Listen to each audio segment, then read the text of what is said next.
Hello BookTube, Books with Banks back again with another video, analyzing a scene that I love from one of Steven Erikson's Malazan books. Today will be the first time that I'm not actually talking about any scene in Erikson's Malazan Book of the Fallen epic 10-book series, but I'm actually looking at a moment from The God Is Not Willing, the first book in Erikson's sequel, Witness trilogy.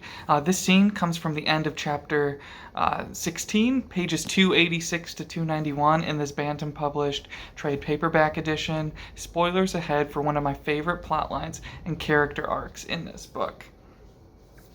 So, setting the scene, Rant, a bastard son and product of Karsa Orlong's rape and pillage of the town of Silver Lake, from way back at the beginning of Book 4 and Book of the Fallen. This Rant character, he's running away early on in this book. He's running away from home and his mother when an ex-slaver, a conflicted hunter, and all-around fascinating and kind of introspective character named Damask, saves the poor Rant from almost drowning.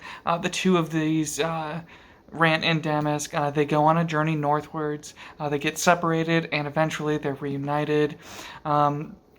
They find other Teblor who might be willing to take in Rant as one of their own, but these Teblor, however, are going to have to sentence and punish Damask for all of his past crimes as a slaver.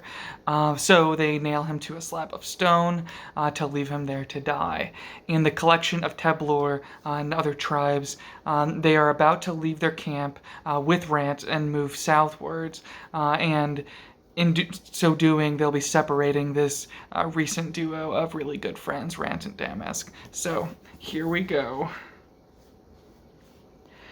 In his youth, Damask had questioned little. He'd thought that taking the world as it was marked him as a wise man, not one for ideals or dreams or even faith. Nothing humans did could inspire the young tracker with the creases around his eyes weathered by vast distances and landscapes so overwhelming they belittled the witness.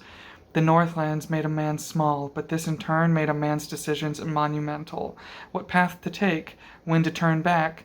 The arrow that sped from his bow ended a life again and again, animals lying on the ground, losing the light in their eyes as their cries faded, the stuttering rise and fall of each breath, slowing until stillness arrived and silence settled all around. The trees and rocks cared not, the sky never turned away, clouds did not suddenly weep tears of grief, but a thread of life had been cut, and Damask would draw out his knife and his rope, scanning nearby branches. He would hitch the carcass up, head down, and open the throat so all the blood drained out. He would run hands along the hide, gauging its worth.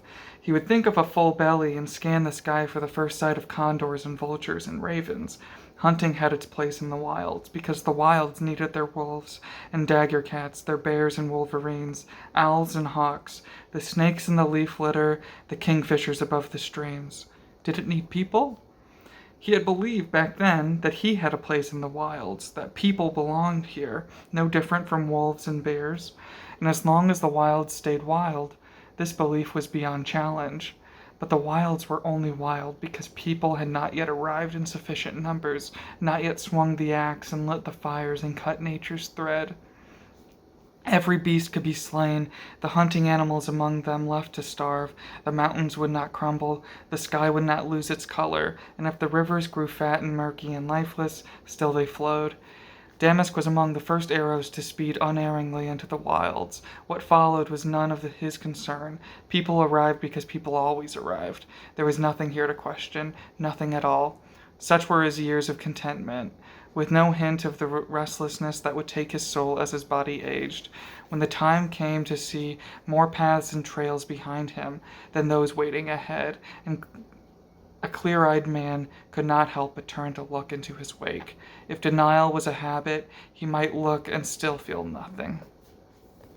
Let's pause here to think about two things, environmentalism and remorse. I would say this book, more than any of Erikson's others, has a distinct focus on the damage that civilized people and their expansion, development, etc. Have on the environment. And in this tortured kind of final state that Damask finds himself in, he's reflecting on his role as a primary instrument, or an arrow, in his words, of that destruction of the environment. When he was younger, He thought he was just doing, the work of humans. This was the way of the world. He was supposed to be that arrow. He was meant to do that. But now that he has so many, again, in his words, paths behind him, Damask only feels regret and remorse for how destructive he had been and how disrespectful he had been of nature and the natural order of things. In youth, he thought human domination and destruction and development was a part of the natural order of things, but now he realizes he couldn't have been further from the truth. Moving on. The sky and mountains mocked denial. The empty eyes of slain beasts held their lifeless stare, until turning away became endless flight. Denial was a fool's game. It belonged to the dim-witted. He had looked into too many lifeless eyes, had wondered too often at where life's light had gone. Dimness of thought and lack of introspection made many humans less than human, surrendering their precious gifts to a headlong plunge forward, always forward. He had his own benighted years, when he would proclaim that he lived only for the present. He had willed himself stupid, because it was an easy thing to do. The pain in his wrists had faded to a dull throb. He shivered every now and then from blood loss and, perhaps, fever. With his body lying on the flat rock, the back of his head against stone, he stared skyward as the day's heat built in the sun's glare.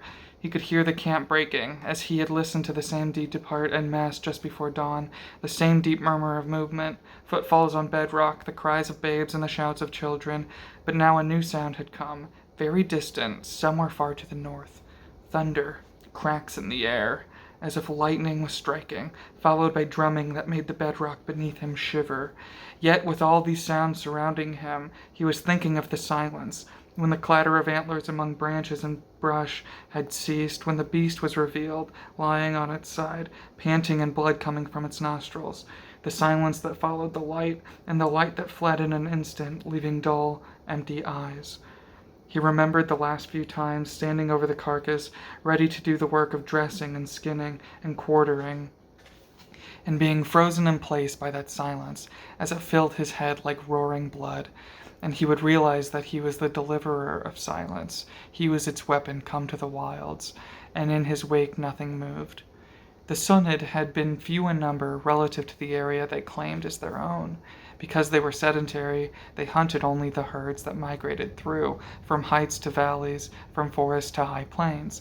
Mostly, however, they had kept goats, horses, and a strange, long-furred breed of cattle, as well as pigs. Hunting was not a necessity, but a pastime. Damask had joined in the drives to slaughter the herds, not in Sunid lands, but in the lands south, so that no herds returned to the high forest with summer's end. If the Sunid were weak, there were other reasons. Of course, he knew, they hadn't been weak at all. There just hadn't been enough of them once the Southlanders arrived. We are the bringers of silence, for a time, until the axe and flame, the roads and wagons. Okay, another break, because now we're kind of shifting his remorse for his role, or from environmental stuff, and also kind of including his remorse for what he and his people have done to the Sunid people through the slave trade and other things, and, taking their animals, consuming all of those more native people's resources. And he's kind of thinking about how progress for his people meant tragedy and destruction for the Sunid. Moving on. The stupid knew better than to look into their wake. The wise could not help it, and so suffered greatly. This was humanity's great divide, and many a time Damask had envied the stupid and all the obstinate incomprehension he saw in their eyes and faces. In the end, it takes wisdom to scream. Iron spikes had been driven into the bedrock, through wrists and ankles. He was naked, his skin burning, even as chills racked his frame. The Teblor had then left him alone, left to the wilds. The mountains did not crumble, the sky did not turn away, no clouds appeared to weep for him. His only company, for the moment, was biting flies. His chest rose and fell, rose and fell. Blood crusted his nostrils, and one side of his head throbbed. His mouth was dry, lips split. His broken wrist, tightly bound in leather to make sure he could not tear it free of the spike, was now numb, the hand lifeless. He'd seen a god in chains. He'd freed it to unleash unimaginable slaughter. In that world, at least, the wilds fought back. Would that he'd join us here and now, because here and now, surely the first soul he would rip from its body would be mine. Instead, the Teblar will be my justice, nailed to the bedrock in a place where people don't belong. I have no complaints. A shadow fell over him. Damask. Blinking, he sought to focus, and then managed a rasping sigh. Ah, Rant, you shouldn't be here. The half-blood was weeping. Be at ease, lad. I was already dying.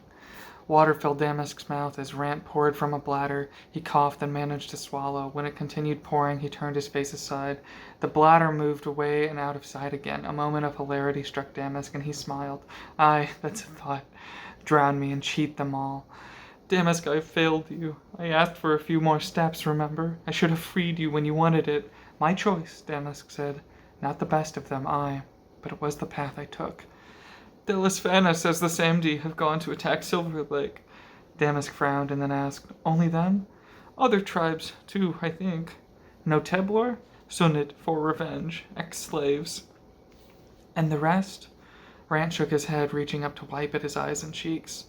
There's a legion, lad. Malazan Marines, somewhere south of Culverin, the last I heard. You couldn't warn them, Damask. Ah, my conceit. I'd wager they've caught wind of trouble with or without me. What I'm telling you, Rant, is there's still a chance. This could go bad for the Teblar and their allies. Not likely, but possible. Hold to that. Hold to that. This isn't the only army, Damask. There are others east of here, every Teblar tribe. Bloody days ahead, then stay out of the fighting, Rand. It's not your war. I won't fight, Damask, unless it's to protect Gower and Nilgan and my sisters. Damask nodded but said nothing. He'd run out of words. Will you live long? Don't live long. He shook his head. Not long. You were my first friend, Rand said, weeping again, and because of me, you're going to die. You should have let me drown in the lake. My mother should have cut my throat, not her own. Damask shook his head. She didn't cut anyone's throat. I know, I believe you, and now she's going to die alone. With everyone else in Silver Lake. This world is too big for me, Damask. I wish I could go home. I wish I could die with my mother.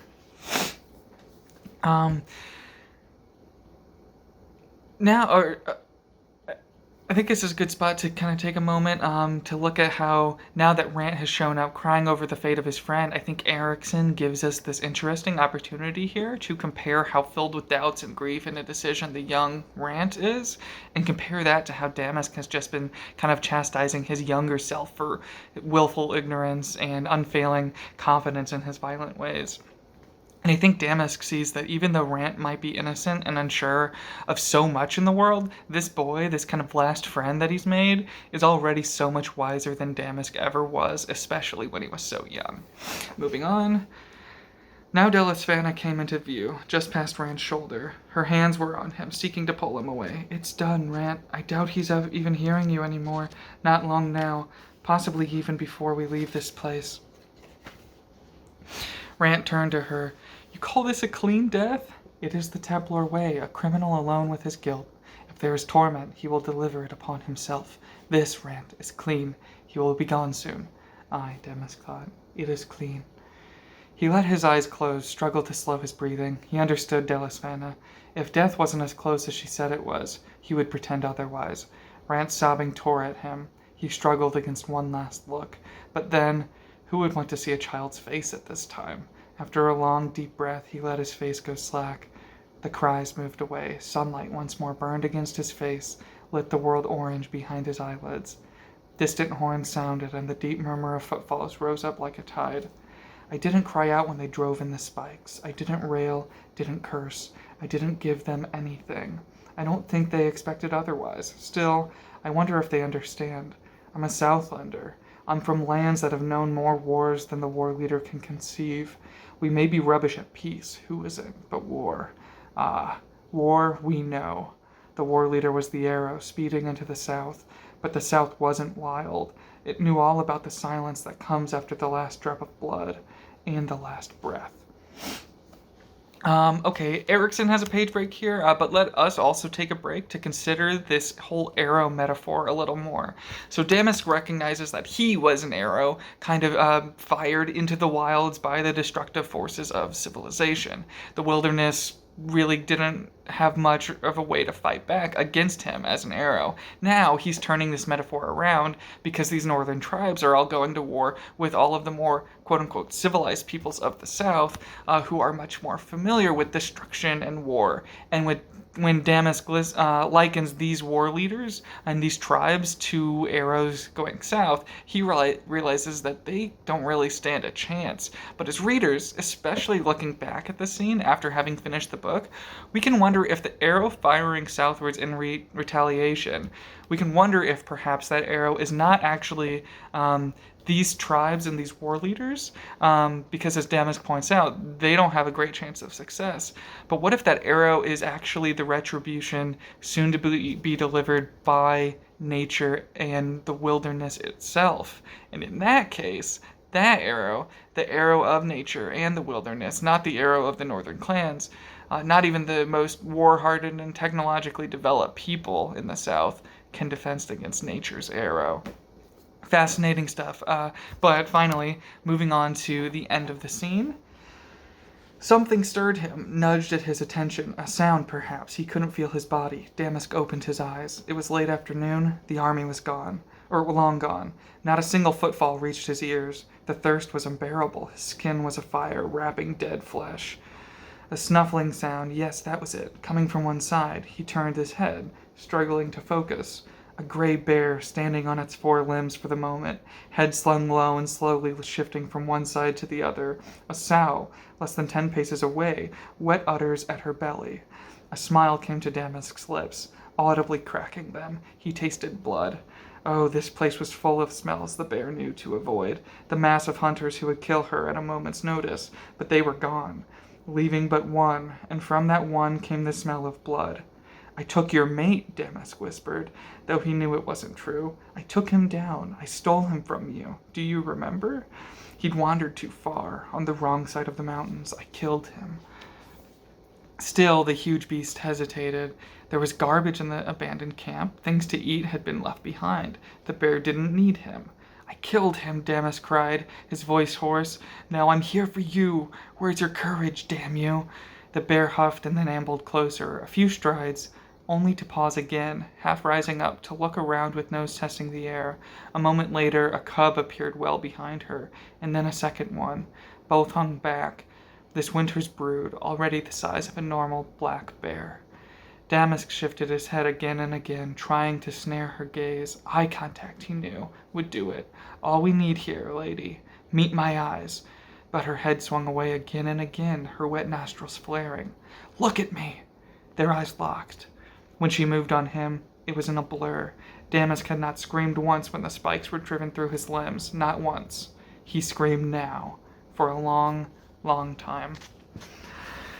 Alright, what a great death slash execution scene. I feel like this moment really captures a lot of what I love about the newer themes Erikson is focusing on. In this book, he's focusing on environmentalism, he's focusing on the destructive nature of progress in civilization, he's focusing on how easy it is to settle into a sort of pattern of willful ignorance for the cogs in that civilization machine, and finally he's focusing on what happens to a person's mind when they decide to finally start looking back at their life with a more critical, remorseful perspective. What happens when willful ignorance finally gives way to all of the accumulated wisdom of a long life? I think Erikson explores all of this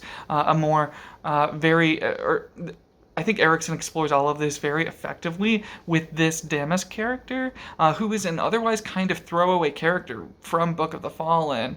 I think, furthermore, this is a good scene to demonstrate how Erikson is approaching writing a sequel series. He's not really just focusing on cameos and callbacks and rehashing the same ground and the same themes of his main series. Instead, Erikson is pulling from various side characters and random world-building seeds and tidbits from the main series, and he's growing those side sort of characters and stories. He's growing all of those into their own unique and compelling narratives that I think really can stand alone as impressive storytelling feats without someone necessarily having to rely on having read the main story, the main 10 books. And Erikson is also exploring new themes unique to the series that he doesn't really touch on much in Book of the Fallen or in Carcanis. All that to say, I can't wait to see where he takes all of these ideas next in the upcoming second book of the Witness trilogy. I believe that's titled No Life Forsaken. But for my channel, next up in this series, expect a whole lot of beautiful scene analysis videos specific to moments from the 2 published Carcanis books. I started out my channel talking a lot about Carcanis, and I'm really excited to get back into those. I also might start making a few more videos about narrative techniques unique to video games, so if any of that interests you and you haven't already, please like and subscribe, share my content with any friends you think might be interested. Thank you as always so much for watching. Have a nice day. Bye.